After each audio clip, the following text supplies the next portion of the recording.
Hey everyone, welcome back to my channel. और आज मैं एक बिल्कुल ही नया वेब सीरीज़ स्टार्ट करने जा रही हूँ जिसका नाम है the last kingdom. The last kingdom web series आपको देखने को मिलेगी नेटफ्लिक्स पर और इसके अभी तक 5 सीज़न आ चुके हैं। पहला सीज़न 2015 में और पांचवा सीज़न जो आया था वो 2022 में आया था। पहले 2 सीज़न छोड़कर बाकी के 3 सीज़न्स आपको हिंदी में मिल जाएंगे। अगर रेटिंग की बात करें तो IMDb पर इसकी रेटिंग है 8.5 जो कि बहुत अच्छी रेटिंग है। और वीडियो स्टार्ट करने से पहले मैं बहुत जल्दी से इस शो का थोड़ा डिटेल्स आप लोगों के साथ में शेयर कर लेती हूँ। The last kingdom web series की कहानी बेस्ड है बर्नार्ड कॉर्नवेल्स के बुक द सैक्सन क्रॉनिकल्स पर। द लास्ट किंगडम एक पीरियड ड्रामा है जिसमें इंग्लैंड के फॉर्मेशन की हिस्ट्री दिखाई गई है। इंग्लैंड आज की तरह एक कंट्री नहीं था, पहले ये अलग अलग किंगडम्स में बटा हुआ था। और अगर आप लोगों को वाइकिंग्स के बारे में पता हो या फिर आप लोगों ने वाइकिंग्स वेब सीरीज़ देखा हो तो आपको पता होगा कि वाइकिंग्स ने इंग्लैंड पर धीरे धीरे अपना कब्जा जमा लिया था। वाइकिंग्स वेब सीरीज़ में कहानी जहां आकर ख़त्म होती है, द लास्ट किंगडम की कहानी वहीं से शुरू होती है, लेकिन इसका वाइकिंग्स वेब सीरीज़ से कोई भी लेना देना नहीं है। द लास्ट किंगडम की कहानी मेनली 2 कैरेक्टर्स की कहानी है। एक है इंग्लैंड का राजा अल्फ्रेड, जिसने अपने राज्य को वाइकिंग्स के अटैक्स से बचा के रखा, और दूसरा है बेबेनबर्ग का ऊथरेड। तो चलिए, ये था एक बेसिक इन्फॉर्मेशन जो कि कहानी शुरू करने से पहले इतना बताना मुझे लगता है ज़रूरी था। और मैं आपको बता दूं कि आज मैं सीज़न 1 के पहले एपिसोड का एक्सप्लेनेशन करने जा रही हूं, और इसी तरह से मैं पूरे 5 सीज़न के हर एपिसोड का एक्सप्लेनेशन आप लोग साथ में शेयर करने वाली हूं। तो चलिए स्टार्ट करते हैं आज का वीडियो। तो कहानी की शुरुआत होती है इंग्लैंड के एक राज्य नॉर्थम्ब्रिया के शहर बेबेनबर्ग से, जिसे आज हम बमबर्ग के नाम से जानते हैं। तो बेबेनबर्ग का एल्डोरमैन ऊथरेड। एल्डोरमैन के बारे में बताऊं कि जैसे किसी राज्य के राजा को हम राजा कहते हैं, उसी तरह सेक्सन्स अपने राजा को एल्डोरमैन कहते थे। ऊथरेड समंदर के किनारे अपने राज्य का मुआयना कर रहा होता है और उसके साथ उसका छोटा बेटा ऑसबर्ट भी होता है। तभी उसको समंदर में बहुत सारे वाइकिंग्स के जहाज आते हुए दिखाई देते हैं। इसका सीधा सा यह मतलब है कि वाइकिंग्स आ रहे हैं हमला करने के लिए। वाइकिंग्स के बारे में अगर मैं एक लाइन में आप लोगों को बताऊं तो वाइकिंग्स मेनली डेनमार्क और नॉर्वे से दूसरे राज्यों पर हमला करते थे, उस पर कब्जा कर लेते थे। कत्लेआम करना, लूटपाट मचाना, ये उनका काम था।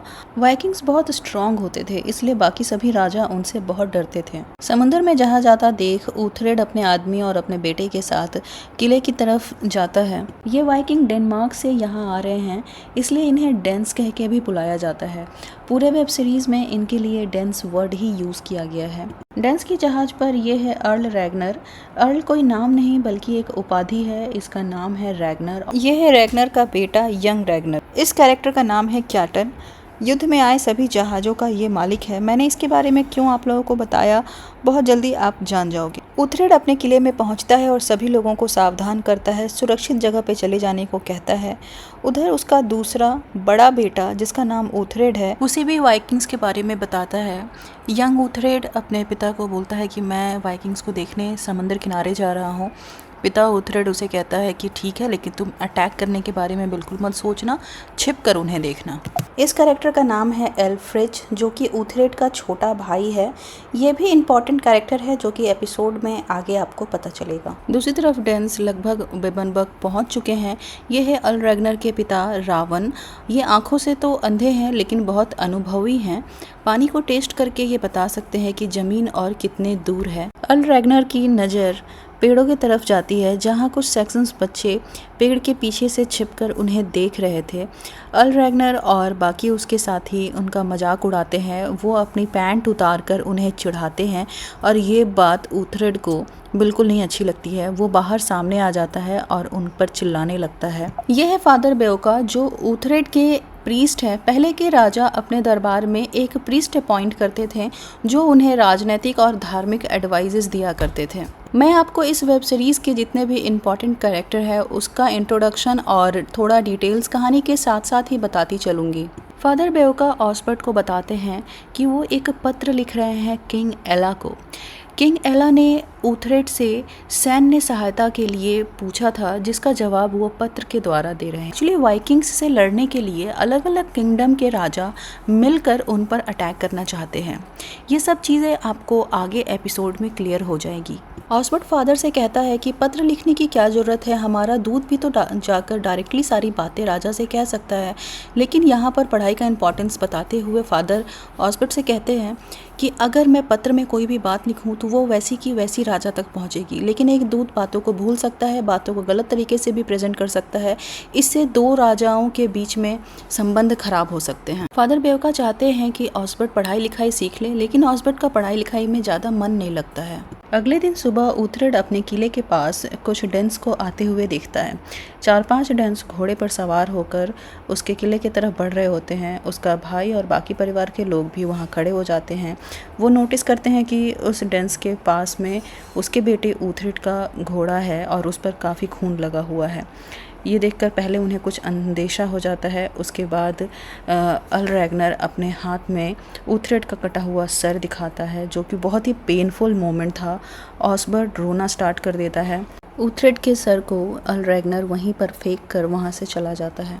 उसी दिन शाम को ऊथरेड अपने बेटे ऑसबर्ट को अपने पास बुलाता है और किसी पत्थर के बारे में उससे पूछता है। ऑसबर्ट उस पत्थर को लॉकेट की तरह अपने गले में पहना होता है और अपने पिता को दिखाता है। ऊथरेड उससे कहता है कि यह पत्थर कभी खोना नहीं चाहिए और तुम्हारा नाम आज से ऑसबर्ट नहीं बल्कि ऊथरेड है। ये बात सुनकर फादर बेवका कहते हैं कि हमें इसका बैप्टिज़म करना होगा, नाम इसी तरह से चेंज नहीं किया जा सकता। और अगले दिन पूरे रीति रिवाज के साथ ऑसबर्ट का बैप्टिज़म किया जाता है। एक बहुत बड़े से बर्तन में ठंडा पानी डालकर उसमें उससे डुबकी लगवाई जाती है और उसके बाद उसका नाम बदलकर ऑसबर्ट से ऊथरेड कर दिया जाता है। नाम में कन्फ्यूज़न ना हो इसलिए मैंने एक छोटी सी फैमिली ट्री ऐड कर दी है यहाँ पर। तो राजा हुआ करते थे बेबनबर्ग के लॉर्ड ऊथरेड। उनके 2 बेटे थे, लॉर्ड ऊथरेड और एल्फ्रिक, और उनके लॉर्ड ऊथरेड के भी 2 बेटे थे, ऊथरेड और ऑसबर्ट। जिसमें ऊथरेड मर जाता है, उसके बाद ऑसबर्ट का बैप्टिज़म करके उसका नाम भी ऊथरेड रख दिया जाता है। कुछ दिनों के बाद ऊथरेड अपनी आर्मी के साथ सुबह सुबह डेंस पर अटैक करने के लिए निकलते हैं। कुछ देर बाद जब ऊथरेड की नींद खुलती है तो वो अपने चाचा के पास पहुंचता है, ये पूछने के लिए कि उसके पिता कहाँ हैं। उसके चाचा बताते हैं कि वो डेंस पर अटैक करने के लिए अपनी आर्मी लेकर गए हैं। तुम अभी छोटे हो इसलिए किले में हो और तुम्हारी देखभाल करने के लिए मैं भी यहीं रुका हूँ। और ये एक बंदा है जो दरवाजे के पीछे छिपकर उनकी ये बातें सुन रहा है। ये कौन है और क्यों ऐसा कर रहा है आपको बहुत जल्दी पता चल जाएगा। एल्फ्रिज ने जानबूझकर बातों बातों में ऊथरेड को ये बता दिया कि तुम्हारे पिता ने अस्टबल में 2 घोड़े हमारे यूज़ के लिए छोड़ दिए हैं। थोड़ी देर बाद चुपके से यंग ऊथरेड अपने प्रैक्टिस का सामान यानी कि लकड़ी की तलवार और लकड़ी की शील्ड ये सब कुछ लेकर उस घोड़े पर बैठकर युद्ध भूमि की तरफ निकल पड़ता है। एक्चुअली ऊथरेड अपने पिता के साथ युद्ध भूमि में जाना चाहता था, लेकिन वो जा नहीं सका, इसलिए उसने ऐसी हरकत की। और ऊथरेड को ये सब करता हुआ उसके चाचा और वो इंसान दोनों ही देख रहे होते हैं। एक्चुअली ये सब कुछ एल्फ्रिज का प्लान था। एक्चुअली एल्फ्रिज चाहता था कि ऊथरेड और उसका बेटा यंग ऊथरेड दोनों ही युद्ध भूमि में जाएं और दोनों वहां मारे जाएं, ताकि बेबनबर्ग के एल्डोरमैन की उपाधि इसे मिल जाए। एल्फ्रिज अपने इस जासूस को कहता है कि तुम युद्ध भूमि में जाओ और देखना कि अगर ऊथरेड मारा जाता है तो तुम उसके बेटे को भी वहीं पर मार देना। नॉर्थम्ब्रिया किंगडम का ही एक और शहर एफरविच, जिसे वर्तमान समय में हम यॉर्क सिटी के नाम से जानते हैं, यहाँ सारे डेंस जो हैं वो ठहरे हुए हैं और जश्न मना रहे हैं। अल रैग्नर के अलावा यहाँ दूसरे वाइकिंग्स भी मौजूद हैं जिनका नाम गुथरुम और अबा है। अल रैग्नर चाहता है कि गुथरुम और अबा दोनों युद्ध में अल रैग्नर की मदद करें। गुथरुम तो तैयार है, लेकिन अबा कोई भी डिसीजन अपने प्रीस्ट से बिना पूछे नहीं लेता है। ये उसका प्रीस्ट है जिसका नाम स्टोरी है। अबा अपने प्रीस्ट से पूछता है कि उसे इस युद्ध में भाग लेना चाहिए कि नहीं, तो स्टोरी कहता है कि आप अगर इस युद्ध में भाग लेते हैं तो आपके जीतने की गुंजाइश बहुत ज़्यादा है।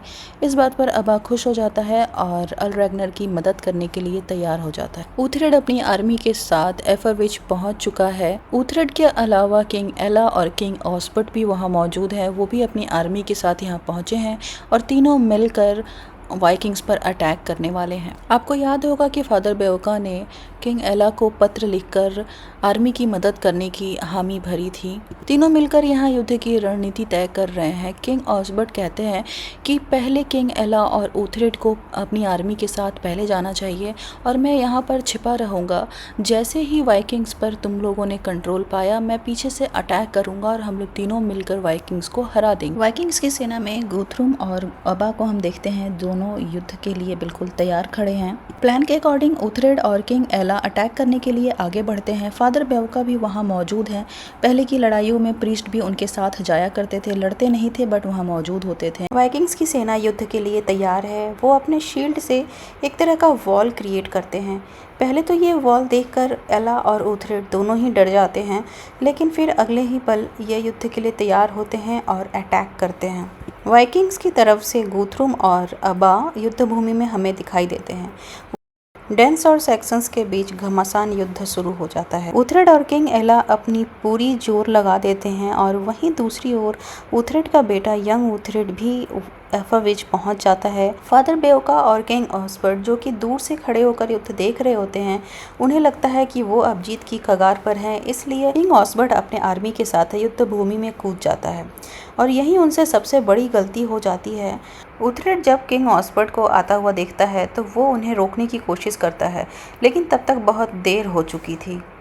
युद्ध भूमि के पास ही एक गड्ढे में अल रैग्नर अपने आर्मी के साथ छुपा हुआ था और ये था इनका मास्टर प्लान। ऑसबर्ट जब अपनी सेना के साथ युद्ध में आ चुका होता है, उसके बाद पीछे से अल रैग्नर अपनी सेना लेकर युद्ध भूमि में उन्हें घेर लेता है और अब सिचुएशंस कुछ ऐसी बन जाती है कि दोनों तरफ डेंस की आर्मी और बीच में सेक्शंस फंस जाते हैं और यहाँ से युद्ध नहीं बल्कि एक कत्लेआम शुरू होता है।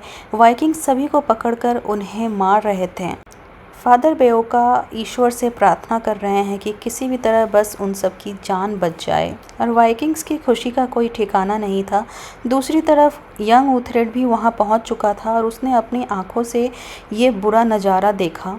ऊथरेड को पता था कि अब वो युद्ध हार चुका है, लेकिन उसके बावजूद वो अब भी लड़ रहा था। तभी एक वाइकिंग्स पीछे से आकर एक तलवार उसके गले के आर पार कर देता है। सब समझ चुके हैं कि अब वो हार चुके हैं और वाइकिंग्स जीत चुके हैं।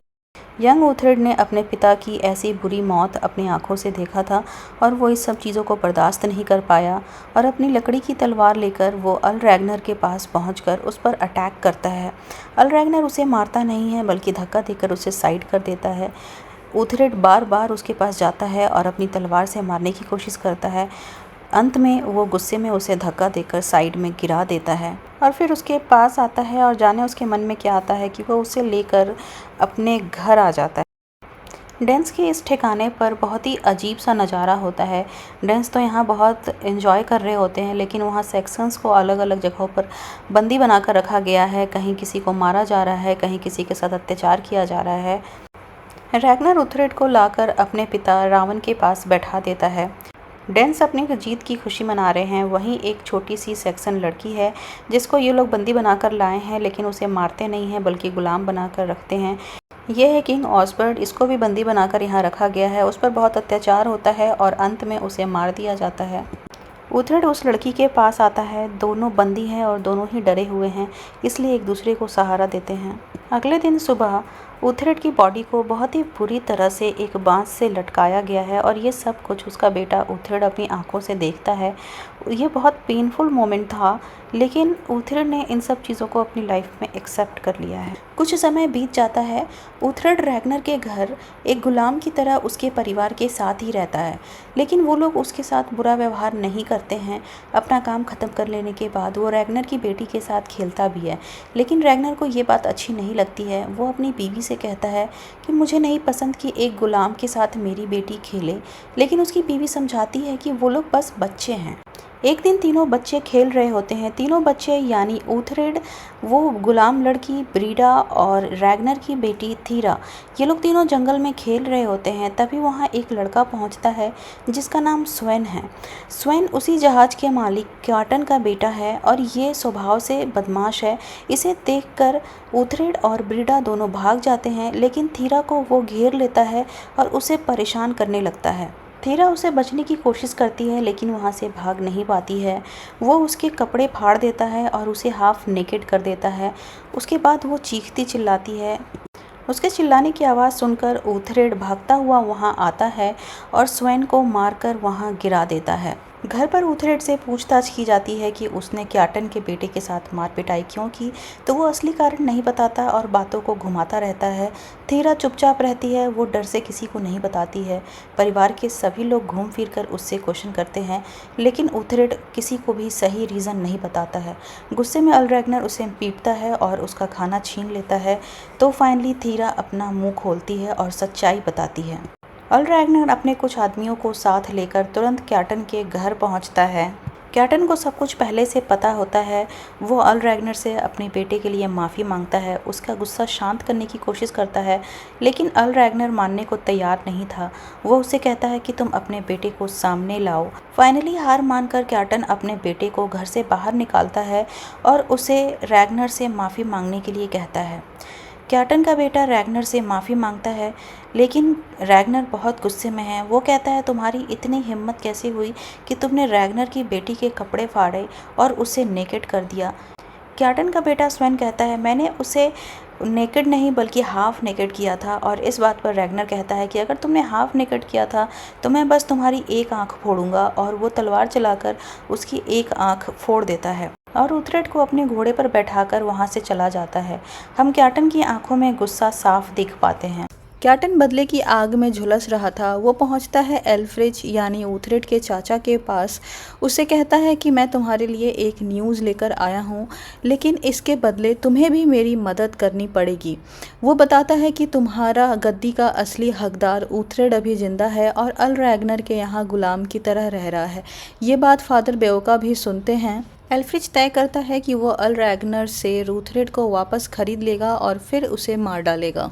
ऊथरेड के सौदेबाजी के लिए एक दिन तय समय पर जंगल में सब वहाँ मौजूद होते हैं, एल्फ्रिज के साथ फादर बेओका, और इधर अल-रैग्नर, ऊबा, अल-रैग्नर के पिता रावन, ऊथरेड, काफ़ी लोग वहाँ पर पहुँचते हैं। ऊथरेड फादर बेओका को देखकर काफ़ी खुश होता है, उससे बात करने के लिए वहाँ पहुँचता है। फादर बेओका भी उससे उसका हालचाल पूछते हैं, उसके स्टोन के बारे में पूछते हुए उसके करीब आते हैं बहाने से और उससे कहते हैं कि तुम ये सौदेबाजी होने मत देना, तुम कुछ भी बहाना करके यहाँ से भाग जाओ या कुछ भी करो, क्योंकि तुम्हारे चाचा एक अच्छे इंसान नहीं है, वो तुम्हें मार डालना चाहते हैं।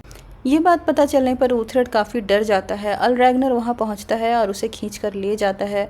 इसके बाद बोली की प्रक्रिया शुरू होती है। यहाँ ऊथरेड को बेचने वाला ऊबा और ख़रीदने वाला एल्फ्रिज होता है। ऊबा और एल्फ्रिज के बीच में सौदेबाजी शुरू हो जाती है।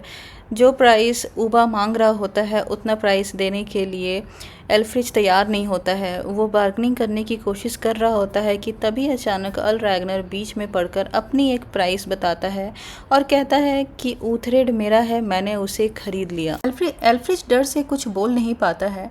एक्चुअली ऊथरेड ने अल-रैग्नर के बेटी के लिए जो कुछ भी किया था उस वजह से उसके मन में ऊथरेड के लिए एक सॉफ्ट कॉर्नर डेवलप हो गया था और वो उसको अपने बेटे की तरह मानने लगा था। थोड़ी देर आगे बढ़ने पर वो ऊथरेड को पानी में गिरा देता है। वाइकिंग्स है तो वाइकिंग्स अपना प्यार इसी तरह दिखाते हैं, और पुराने बॉलीवुड मूवीज़ की तरह जब ऊथरेड पानी से बाहर निकलता है तो वो एक जवान लड़का हो चुका था, यानी कि कहानी में अब कुछ सालों का लीप लिया गया है। ऊथरेड अब बड़ा हो चुका है और अब भी वो अल-रैग्नर के साथ ही रहता है, उसके बेटी की तरह। यह है रैग्नर की बेटी थीरा, जिसकी आज शादी है और घर में जश्न का माहौल है। यह है रैग्नर की बीवी जो कि बहुत खुश है अपनी बेटी की शादी की तैयारी में। यह है ब्रीडा और ये भी बड़ी हो चुकी है, ये भी साथ में ही रहती है इनके। रैग्नर ऊथरेड को अपने पास बुलाता है। वो कहता है कि मुझे तुमसे कुछ ज़रूरी बात करनी है।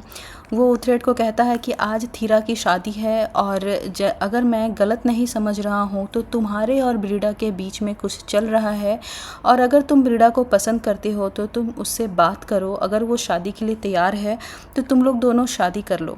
उथरेड कहता है कि मैं हमेशा से एक डेंस बनना चाहता हूँ और मुझे लगता है डेंस बनने के लिए मुझे डेंस लड़की से ही शादी करनी पड़ेगी। अल रैग्नर कहता है ऐसा बिल्कुल भी नहीं है, मैं अपने बेटे यंग रैग्नर की तरह ही तुम्हें भी अपना बेटा मानता हूँ, तो किसी लड़की से तुम्हें शादी करने की ज़रूरत नहीं है जिसे तुम प्यार नहीं करते। अगर तुम ब्रीडा को पसंद करते हो तो आज रात जंगल में उससे उसकी मन की बात पूछ लेना, फिर मैं तुम दोनों की शादी करा दूँगा। उथरेड रात में पहुंचता है ब्रीडा के पास जंगल में। ब्रीडा उसे देख करके थोड़ा चौंक जाती है, उससे पूछती है कि वो वहाँ क्या कर रहा है। फिर दोनों के बीच में कुछ बातें होती हैं और कुछ इंटीमेट्स मोमेंट्स होते हैं और तभी अचानक रात में उन लोगों को कुछ आवाज़ें सुनाई देती है। वो आवाज़ सुनकर दोनों उठ जाते हैं। आगे जाकर देखते हैं तो कुछ लोग हथियारों के साथ चुपके से आगे बढ़ रहे होते हैं रैग्नर के घर की तरफ। जब उथरेड ध्यान से देखता है तो उनमें से एक होता है क्याटन और दूसरा होता है उसका बेटा स्वैन। उथरेड समझ जाता है कि इन दोनों का इरादा सही नहीं है और रैग्नर को इत्तला करना ज़रूरी है, लेकिन वो सामने के रास्ते से नहीं जा सकते थे। क्याटन और स्वैन रैग्नर के घर पहुंचकर पूरे घर का दरवाज़ा बाहर से बंद करके उसमें आग लगा देते हैं। घर के सभी लोग घर के अंदर सो रहे होते हैं। आग के वजह से नींद खुलती है और वो लोग चीखना चिल्लाना शुरू करते हैं। बहुत जल्दी ही कच्चा घर होने की वजह से आग तेज़ हो जाती है। ये लोग बाहर खड़ा होकर तमाशा देख रहे होते हैं। क्याटन ने घर के सारे दरवाजे बंद कर दिए थे, सिर्फ एक दरवाज़ा छोड़कर, और उस दरवाजे के बाहर हथियार लेकर खड़े रहते हैं। ये लोग मजबूरी में जब उस दरवाजे से बाहर निकलते हैं तो ये लोग हथियारों के साथ उस पर अटैक करते हैं। थीरा जब भागती हुई दरवाजे से बाहर आती है तो स्वैन उसे पकड़कर साइड में लेकर चला जाता है और इधर घर के अंदर अब रैग्नर, रैग्नर की बीवी और उसके पिता 3 लोग बचे होते हैं। यहाँ पर बड़ा ही हार्ट ब्रेकिंग सीन दिखाया जाता है। रैग्नर की बीवी एक चाकू लेकर रैग्नर को देती है और उसे आंखों से इशारा करती है। रैग्नर यहाँ समझ जाता है कि उसे क्या करना है। वो उस चाकू से अपनी बीवी की जान ले लेता है। एक्चुअली वो अपने अंतिम समय पर अपने हस्बैंड के ऊपर बोझ नहीं बनना चाहती थी। रैग्नर अपने पिता और अपनी बीवी को कहता है कि अब स्वर्ग में मिलेंगे और अपना वाइकिंग वाला हेलमेट पहनकर बाहर निकलता है। लेकिन आग इतनी तेज़ थी कि उसके शरीर में आग लग जाती है। वो पूरा आग से झुलसता हुआ बाहर आता है।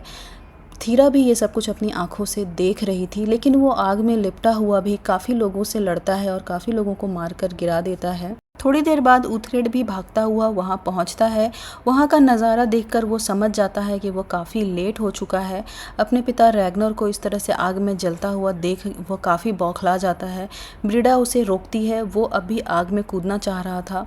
सुबह हो जाती है। ब्रीडा और उथरेड अभी भी वहाँ बैठे सब कुछ देख रहे होते हैं। थीरा एक कमरे के अंदर बंद होती है और वहाँ स्वैन होता है। स्वैन उसे टॉर्चर कर रहा होता है। उससे कहता है कि अब मैं तुम्हारे साथ जो मर्जी वो कर सकता हूँ और मुझे कोई रोकने वाला नहीं है क्योंकि मैंने सबको मार डाला है। उथरेड की नज़र पड़ती है उस इंसान पर जो उसके चाचा का जासूस है। इसका सीधा सा मतलब ये है कि यहाँ जो कुछ भी हुआ उसके पीछे उसके चाचा एल्फ्रेज का हाथ है। ये जानने के बाद उथरेड गुस्से से तिलमिला उठता है और वो कहता है कि मुझे इस इंसान को मारना है। ब्रीडा उसे रोकती है और कहती है कि ये सही समय नहीं है, लेकिन वो ब्रीडा की बात नहीं मानता है और चुपके से उन लोगों के बीच घुस जाता है। लेकिन थीरा उथरेड को देख लेती है। उसे ज़िंदा देखकर काफ़ी खुश होती है और अंदर से सोचती है कि चलो वो उसे भी बचा लेगा, लेकिन उथरेड उसे नहीं देखता है। उसे लगता है कि सारे लोग मारे जा चुके हैं। वो उस जासूस को पकड़कर चाकू दिखाकर एक रूम के अंदर लेकर आता है और उसे वहीं पर मार डालता है। थोड़ी देर के बाद सभी वहाँ से जाने लगते हैं। थीरा के गले में एक पट्टा डालकर एक जानवर की तरह उसे वहाँ से ले जाया जाता है। आखिरी टाइम तक थीरा यहाँ वहाँ देखती रहती है कि शायद उथरेड आएगा और उसे बचाएगा, लेकिन यहाँ आयरनी कुछ ऐसी हो गई है कि उथरेड को पता ही नहीं है कि थीरा जिंदा है और वो एक कमरे के अंदर रो रहा होता है। सबके चले जाने के बाद उथरेड और ब्रीडा बाहर आते हैं और रैग्नर के बॉडी के पास बैठते हैं। रैग्नर के मर जाने के बाद उथरेड को समझ में नहीं आ रहा है कि वो आगे क्या करे। वो ब्रीडा से कहता है कि मैं अपने देश वापस जाऊंगा, यानी बेबनबर्ग जाऊंगा, और जो मेरा हक है वो मैं अपने चाचा से वापस लूँगा। वो ब्रीडा को भी अपने साथ लेता है और घोड़े पर बैठ के पहुंचता है बेबनबर्ग। दोनों पहुंच जाते हैं बेबनबर्ग और अपने किले के सामने पहुंचते हैं। किले के बाहर ही खड़ा होता है उसका चाचा और अपने पिता के स्टाइल में ही एकदम रैग्नर की तरह उसकी एंट्री होती है। उसके बाद वो उस जासूस का सर उसके सामने दिखाता है, यानी कटा हुआ सर उसे दिखाता है और फिर धमकी देता है कि बेबनबर्ग मेरा है और मैं उसे पाकर रहूँगा। और इसी के साथ ये एपिसोड यहीं पर ख़त्म हो जाता है। आप लोगों को मेरा ये वीडियो कैसा लगा कमेंट सेक्शन में ज़रूर बताइएगा। बहुत सारे रिसर्च और मेहनत के बाद मैंने ये वीडियो बनाया है, तो मेरे मेहनत को अप्रिशिएट ज़रूर कीजिएगा। अगर वीडियो देखा है यहाँ तक तो प्लीज़ लाइक कर दीजिएगा और चैनल को सब्सक्राइब कर दीजिएगा। इसके सेकंड एपिसोड के एक्सप्लेनेशन वीडियो के साथ मैं बहुत जल्दी आने वाली हूँ। Till then bye bye.